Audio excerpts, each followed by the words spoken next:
Apex nakasuporta pa din sa flip top at Looney posibleng nga sa day 3. So tara.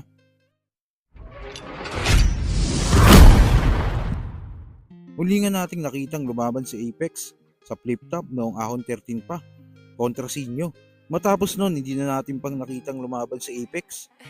Madaming sasabi dahil nasaktan si Arik sa mga sinabi niya noong round 3 niya noong laban nila ni Sinyo. Si Enigma, paano nyo naloko? Yung flip top, ginawa nyong monopolyo. Yung liga, naging negosyo. Napupolitika, nabibili yung boto, yung may-ari, yung financer, yung mga judges, magkakasosyo. Flip top, kayo na rin gumagawa ng sarili nyong lapida. Totoo naman yung mga banat ni Akata. Masakit lang yung pagkakasabi niya. Dati, yung flip top, puro lang tunay. Yung hinahanap, puro lang husay. Ngayon, parang iba na yung kulay. Wala nang paki si Arik sa kultura kasi meron na siyang anak na binubuhay. At kahit ano sabihin niyo, Pex, hindi dahil sa flip top, hindi natin mapapanood yung mga ganitong klaseng laban. Kaya bahala kayo dyan. Sa pasari na ito ni Apex kay Enigma, kahit si Shaggy at Looney ay hindi naniniwala na magagawa yun ni Arik. Yung sa sinasabi ni Pex na flip top, naging negosyo, naging monopolyo, judges, nabibili yung boto. I doubt na talagang kasama si Enigma sa ganun, na hinahayaan niya or in-encourage Oo, niya dahil yun. alam mo naman pagkakakilala mo kay Oo, Enigma. hindi. Talagang for the culture yun. Oo, Si Arik, oo. alam mong pagtatanggol niya lahat. Oo.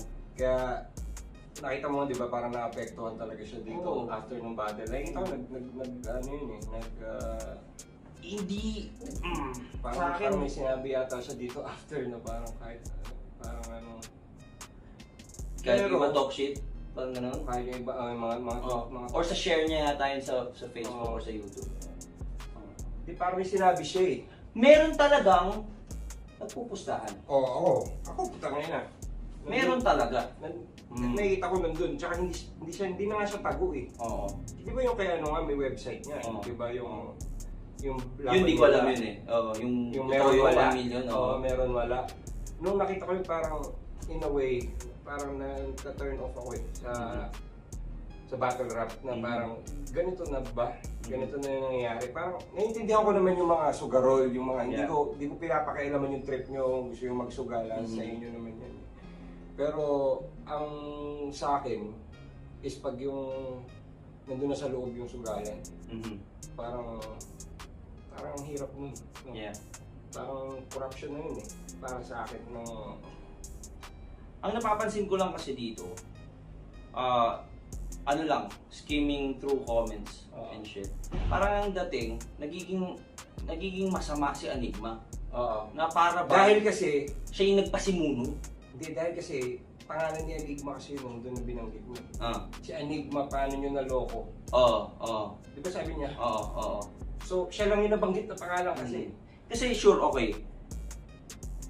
I testify, may mga nagpupustahan. Ako, Mga nakikita ko.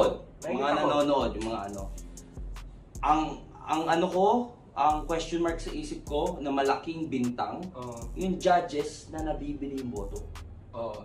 That is an allegation. Hindi, walang, ano yun, ako judge ako.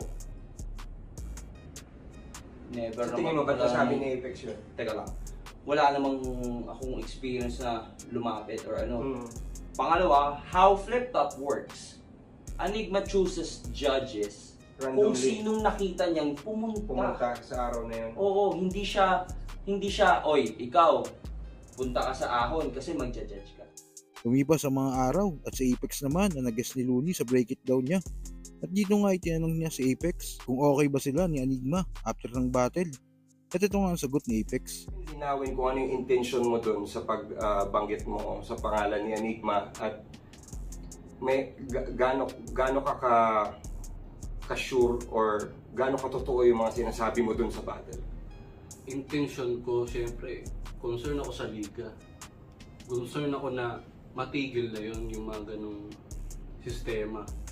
Kaya ako rin nasabi, syempre, si Enigma para, alam mo yun, wala naman ako ibang kailangan pang banggitin eh. Siya yung ulo nun, tsaka sinabi ko na Enigma, paano nyo naloko? Eh, yun ngayon, yun yung sinabi ko kay Shay kahapon di ba? Dahil nung narinig niya, yung punchline na, ano ba yung punchline na may something na babibili yung boto, monopolyo, gano'n. Ayun, nabibili yung boto. Ano yung parang, bakit mo naisip yun? Ano yung inspirasyon?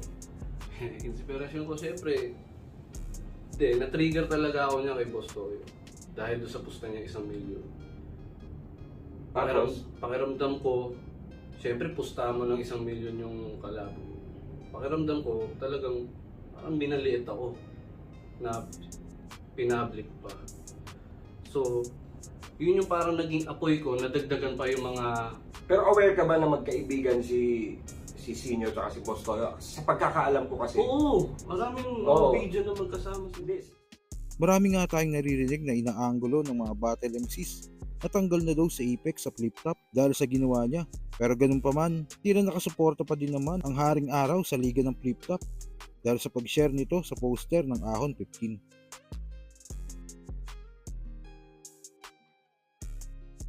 Sa kabilang balita naman sa paglabas nga ng poster ng Ahon 15, maraming naghanap nga kung meron bang Looney sa lineup dahil nga matagal na ng huling battle pa ni Looney sa Flip Top. Ito pa nga ay noong finals ng Isa Buhay kontra Plasma. At kung sumbatan lang din ang mga naitulong kay Enigma, mga case lang ng birang binuhat mo sa akin buong liga. Dahil nga walang hari ng tugma sa lineup ng Ahon 15, maraming humihiling na sana daw ay nasa day 3 siya dahil ayon mismo kay Arik, baka magkaroon ng day 3 ang Ahon. Gaganapin ito sa December 28 ng taong kasalukuyan. Sa post nga ni Benji Rayala, mapapansin na magkasama si Arik at Looney dahil umatid sila ng binyag ng anak ni Boss Toyo at may caption na kung mag-comeback. Ako kung babattle ako, maganda yun. Tapos 12 rounds. 1 minute pero 12 rounds. Parang boxing. Oo, game ako doon. Sinong game doon? 1 minute, 12 rounds. Each round. Sino yung Siyempre yung best of the best. for you? The best of the best. Kahit sino yun. Lahat. Sa ngayon, marami nang magagaling. Hindi mo na pwedeng Pero wala kang Pigil particular sa isa na lang may gusto makalaban sa ganung format. Kasi, yung ang hirap nun. yung cream of the crop na talaga. Yung talagang magagaling talaga na hindi magcho-choke. Yung talagang maghahanda. Talagang may pride din sa ginagawa niya. Tingin ko nga yung pasok sa requirements na sinabi ni Looney, pwedeng MOT o M-Site. Ano? God ka? God? Poong? God? Poong? Baka poong? Ikaw ay kutos ang kawawa. Sakripisyal siya yung ipinambalang araw at lumuhod sa mga tala. Gusto niyo pala akong mapatumba, ipapadala niyo yung utosan niyang bata. Sabihin mo sa amo mo, kami na lang mag-ubusan ng bala. So kayo ba, tingin nyo, ano kaya napag-usapan ni Arik at Looney habang magkasama sila? Nalalapit na kaya ang comeback ng Haring ng Tugma? Kung ano man sa loobin mo, comment mo lang sa baba na mapag-usapan natin yan. So yun lang, God bless.